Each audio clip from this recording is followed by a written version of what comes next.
The sun hung low over Maplewood Park that Saturday afternoon, casting long golden shadows across the perfectly manicured lawns and the gentle ripples of the sparkling lake.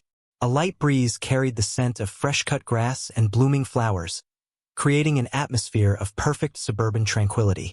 Marcus and Danielle Carter sat side by side on a weathered wooden bench, their half-eaten picnic spread out between them, thick turkey sandwiches on crusty bread, juicy slices of watermelon, crisp grapes, and two well-worn books resting casually on their laps. They looked exactly like any other ordinary couple stealing a rare, peaceful moment together in this affluent Virginia suburb. Relaxed, content, and completely unassuming. Marcus, tall and broad-shouldered, wore a simple navy polo shirt that highlighted his athletic build. He laughed softly at something his wife had just whispered, his deep voice warm and affectionate. Danielle, elegant even in casual blue jeans and a light cream blouse, leaned gently into him, her smile radiant with the kind of quiet joy that comes from years of deep companionship and shared understanding. For a few precious minutes, the world felt right. No undercover operations, no constant vigilance, just two people in love enjoying a beautiful day. Then the heavy crunch of boots on the gravel path shattered the peace like a gunshot. "Excuse me, what exactly are you two doing here?" The voice cut through the air, sharp and dripping with suspicion. Officer Richard Hayes loomed over their bench, his broad frame casting a dark shadow across the picnic. His right hand rested threateningly on the butt of his holstered pistol, his badge catching the sunlight and flashing like a warning. He was a stocky man in his mid-40s, with a flushed, ruddy face and the kind of self-assured, arrogant posture that came from years of operating without any meaningful consequences. His cold eyes narrowed immediately as they flicked between Marcus and Danielle, lingering far too long on the color of their skin before anything else. Marcus looked up calmly, slowly setting his book aside on the bench. "Just enjoying the park with my wife, officer. It's a beautiful day out here." Hayes didn't smile. His lips twisted into a sneer. "This is a family neighborhood. You don't look like you belong here. You got ID on you? Both of you. Right now." Danielle's hand tightened slightly on Marcus's knee under the picnic blanket, but her voice remained remarkably even and polite. "Is there a problem, officer? We're just sitting here having lunch." "Problem?" Hayes barked out a harsh, humorless laugh that echoed across the quiet park. "Yeah, there's a big problem when folks like you show up in places like this, scoping things out. You casing houses for a burglary? Meeting someone for a little drug transaction? Don't play dumb with me. I know exactly what this looks like." Marcus exchanged a subtle, almost imperceptible glance with Danielle. What Officer Hayes didn't realize, what absolutely no one else in that park could possibly have known, was that Marcus and Danielle Carter were not ordinary citizens enjoying a day off. They were both highly trained, seasoned undercover federal agents working for a specialized FBI task force. For over 2 years, they had been deeply embedded in a long-running civil rights and public corruption investigation targeting patterns of misconduct exactly like this. Their team had been monitoring complaints about Officer Hayes for months. This encounter wasn't random bad luck. It was the final, explosive piece of evidence that would bring everything crashing down. They were already recording everything. Sophisticated miniature body cameras hidden in their clothing, audio feeds transmitting live to support agents waiting just blocks away in unmarked vehicles. But Hayes had no clue. None whatsoever. He thought he was completely in control, flexing the power of his badge against 2 easy targets. "Look, officer," Marcus said, keeping his tone calm and measured, his hands clearly visible on his lap. "We have every right to be here. This is a public park, open to everyone." Hayes stepped even closer, his shadow completely engulfing them like an approaching storm. "Rights? I'll tell you exactly what your rights are today. You hand over your IDs right now, or I drag both of you in for obstruction of justice. You think I haven't seen your type before? Driving through nice neighborhoods, pretending to blend in, looking for opportunities. Not on my watch. Not in my town." The words hung heavy in the warm afternoon air, thick with ugly implications. A few passers-by began to slow their pace, sensing the rising tension. An older white couple paused near the walking path, watching with concern. A young mother nearby instinctively pulled her small child closer to her side. Hayes stood even taller, puffing out his chest, fully convinced this was just another routine display of his unchallenged authority. Marcus and Danielle weren't always living these dangerous double lives as federal agents. Their paths to this moment were built on years of dedication, sacrifice, and an unwavering commitment to justice. Marcus grew up in a tight-knit, working-class neighborhood in Atlanta, Georgia. He was the oldest son of a dedicated schoolteacher mother and a hard-working mechanic father who often pulled double shifts just to keep the lights on and food on the table. From a very young age, Marcus witnessed firsthand how quickly authority figures could turn cruel and unjust. He would never forget the night local police raided the wrong house on their street. The terrifying shouts, the flashing lights, the fear in his little sister's eyes as doors were kicked in and property damaged. All without an apology when they realized their mistake. That single traumatic event planted a deep seed of resolve in young Marcus. He excelled in school despite the challenges, earning a full academic scholarship to the prestigious Howard University, where he majored in criminal justice. After graduation, he joined the FBI not seeking glory or excitement, but because he genuinely believed he could help protect vulnerable communities from the very systems that were supposed to serve and protect them.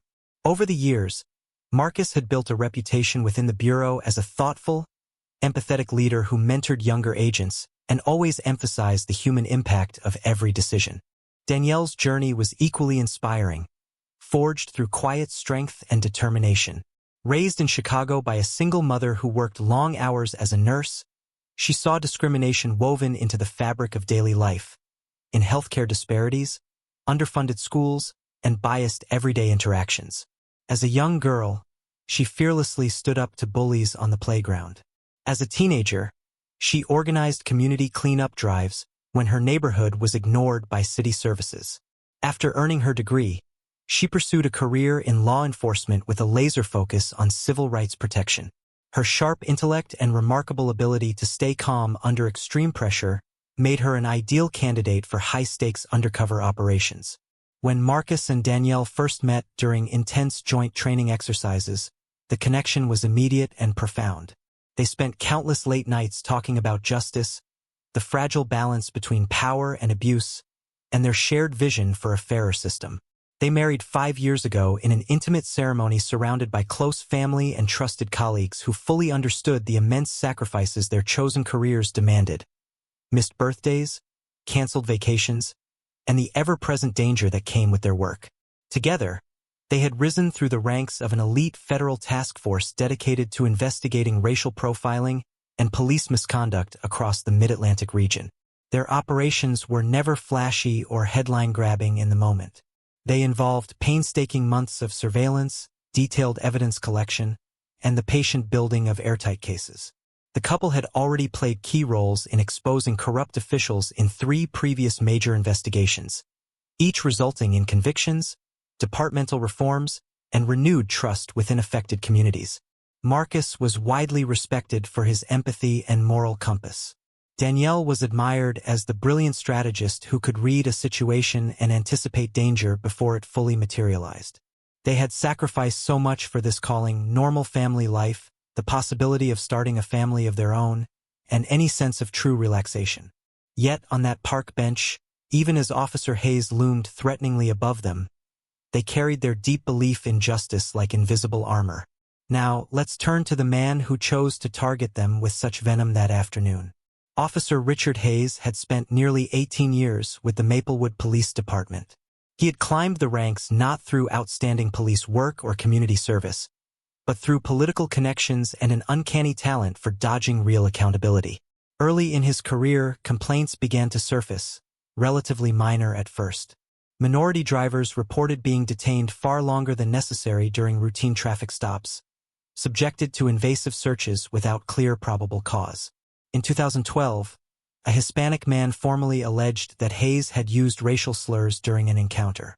The department's internal investigation was cursory at best, quickly concluding it was simply a misunderstanding.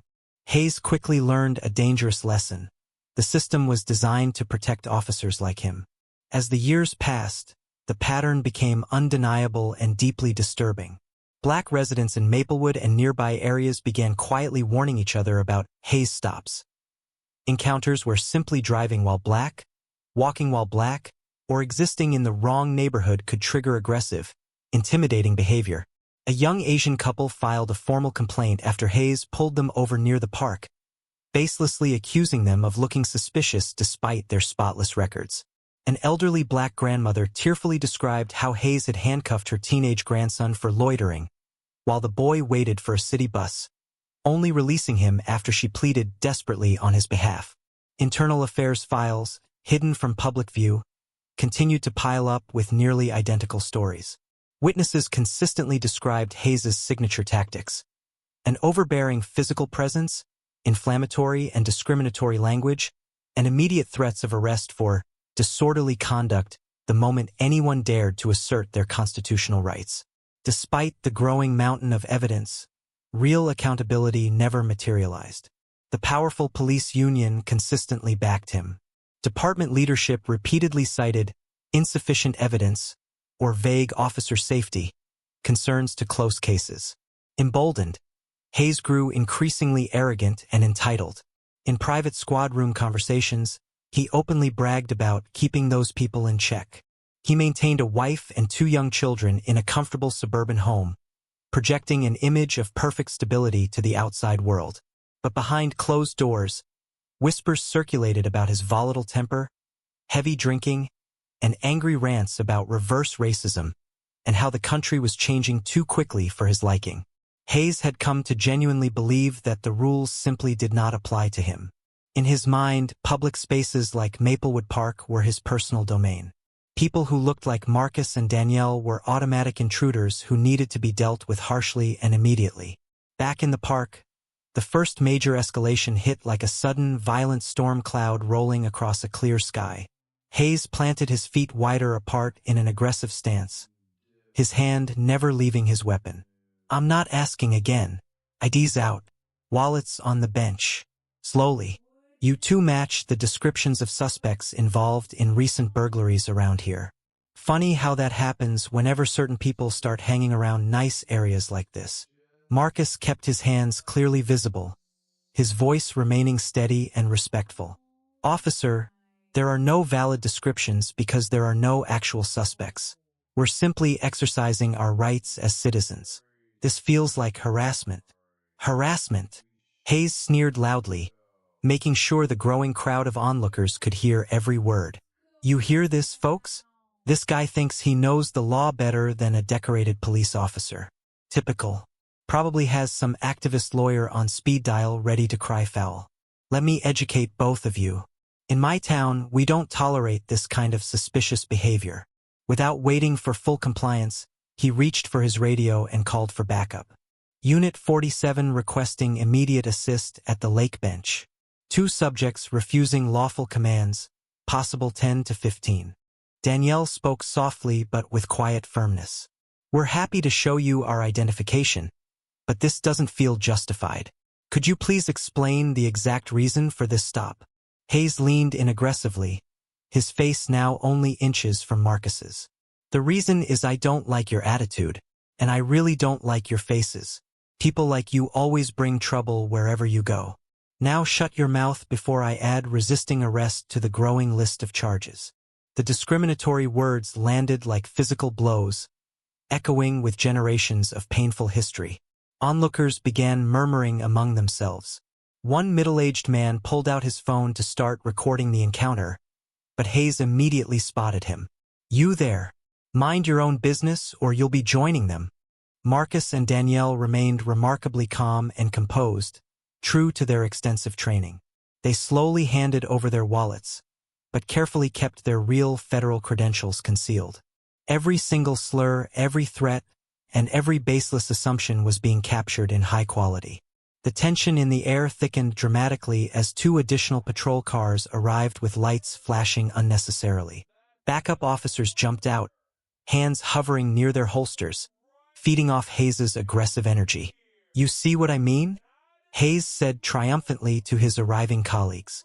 "Told you these 2 didn't belong. Search their bags too." Look for drugs, stolen property, anything. One officer began patting down Marcus roughly while Hayes watched with a satisfied smirk. Danielle's purse was unceremoniously dumped onto the bench, sending sandwiches tumbling and books scattering across the grass. The public humiliation unfolded in broad daylight for everyone to witness. Yet the couple didn't react with anger. They endured it all with dignity, knowing this moment was building an irrefutable case against a serial abuser of power. The situation continued to worsen rapidly during the second escalation phase. More witnesses gathered around the edges of the scene. A jogger stopped in his tracks, shaking his head in disbelief. The young mother from earlier whispered urgently to her friend on the phone. Hayes, clearly emboldened by the audience and the presence of backup, doubled down on his aggression. If either of them even twitches wrong, cuff them immediately. These two clearly think they're above the law. One of the younger officers looked visibly uncomfortable and hesitant. Sarge, they seem pretty cooperative so far. Shut your mouth, Hayes snapped viciously. I've been doing this job longer than you've been alive. The profile says it all. Emboldened, he began inventing details on the spot for the radio. Dispatch, be advised, these subjects were observed peering into parked vehicles earlier. Possible attempted BNE. It was a complete and blatant fabrication with zero evidence. Soon after, a police sergeant arrived on the scene. What's going on here, Hayes? Two highly suspicious individuals refusing to leave the area and mouthing off. This fits the exact pattern we've been seeing lately with these types. Additional threats continued to fly. You'll both be spending the night in county lockup if you don't start cooperating real quick. The public embarrassment reached its peak as Hayes loudly proclaimed to the crowd. This is exactly what happens when people refuse to respect proper authority. The final escalation pushed the entire confrontation to the absolute brink of disaster. By now, Officer Hayes was fully committed to his power trip, his chest heaving with adrenaline, his voice growing louder and more unhinged. You think this is some kind of game? I own this beat. People like you get exactly what you deserve when you step out of line. He continued fabricating more outrageous claims. Multiple witnesses saw you two exchanging suspicious items, probably drugs. He began threatening serious felony charges, enhanced resisting arrest counts, and even wild hints at terrorism watch list nonsense to justify deeper, more invasive searches. The backup officers, caught up in the dangerous momentum, started treating Marcus and Danielle like confirmed hardened criminals, forcing their hands behind their backs and conducting even more aggressive pat-downs. Someone in the growing crowd finally shouted out, "This isn't right. Leave them alone." Hayes whirled around furiously. "Disperse immediately or you're all interfering with police business." His arrogance had now reached a feverish, self-destructive peak. "I've buried dozens of complaints before. Yours will disappear just like the rest." What Hayes could not possibly comprehend was that every single word, every action, and every lie was sealing his fate. The mistake had been made. Consequences were no longer coming. They were already here. Then came the moment that changed everything in an instant. Marcus finally spoke, his voice carrying a new, unmistakable weight of authority. "Officer Hayes, before this goes any further, there is something very important you need to know." Hayes laughed mockingly, still clinging to his illusion of total control. "What, you're some kind of big shot now? This should be good." With deliberate, careful movements, Danielle reached into a concealed pocket and produced her official federal badge, holding it steady for everyone to see. Marcus did the same. The gold shields gleamed brightly in the afternoon sunlight. Special Agents Marcus and Danielle Carter, Federal Bureau of Investigation. We are assigned to the Civil Rights Division Task Force. You, Officer Hayes, are currently the primary subject of a federal investigation into a long pattern of unconstitutional policing, racial profiling, and systemic abuse of authority. Every word spoken and every action taken here today has been recorded and is being monitored live by our entire team. A stunned silence crashed over the entire park like a heavy wave. Hayes's face drained of all color in a single heartbeat. His arrogant smirk completely vanished, replaced by pure slack-jawed shock and dawning horror. The backup officers froze in place, their hands dropping away from their weapons. The sergeant instinctively took a large step backward. What the hell is this?" Hayes stammered, his once powerful voice cracking pathetically. Panic flooded his eyes as the reality hit him like a freight train. The crowd erupted first in shocked murmurs, then in gasps, and finally scattered applause and cheers. Marcus continued speaking in that same calm, professional tone. "You have been under active surveillance for months based on numerous credible complaints from multiple communities. This encounter today represents the culmination of the evidence we have been carefully building. You just provided the clearest, most undeniable demonstration of your misconduct yet," Danielle added firmly. "You targeted us specifically because of the color of our skin. You assumed criminality without any evidence. You lied repeatedly over the radio. You threatened us without any legal justification. All of that ends right now." Federal agents in plain clothes emerged swiftly from nearby unmarked vehicles that had been positioned strategically all along.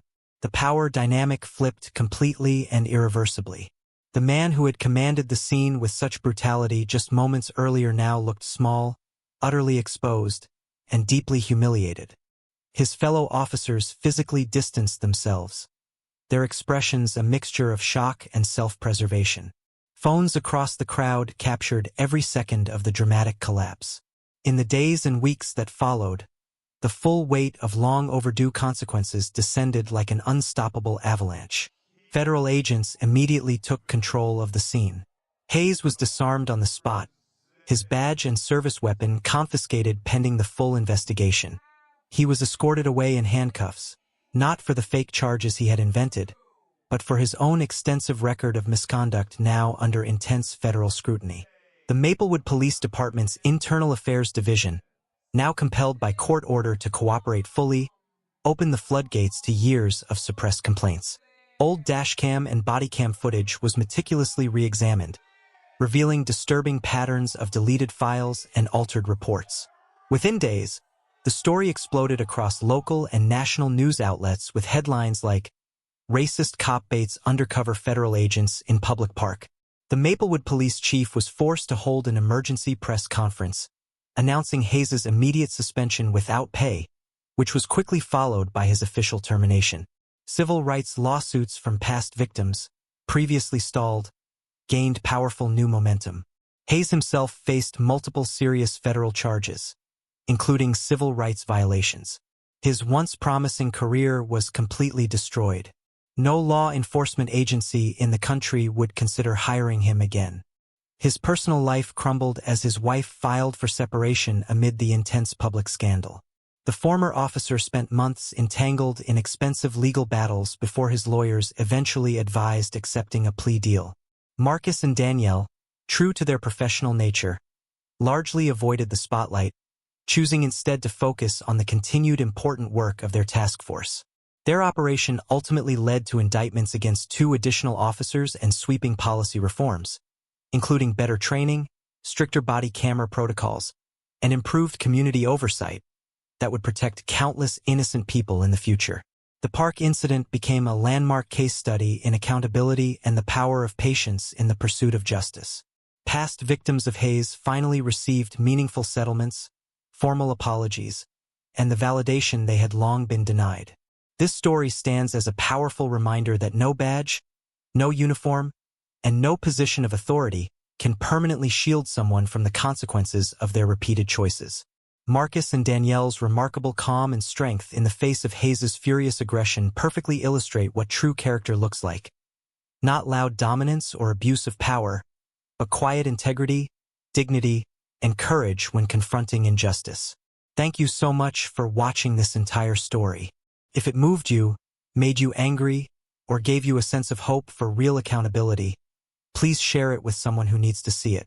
Make sure to check out our other videos on this channel for more powerful stories of karma, exposed authority figures, and everyday justice. Stay tuned and stay with us for the next video. We have even more compelling cases coming your way very soon. Your support means everything.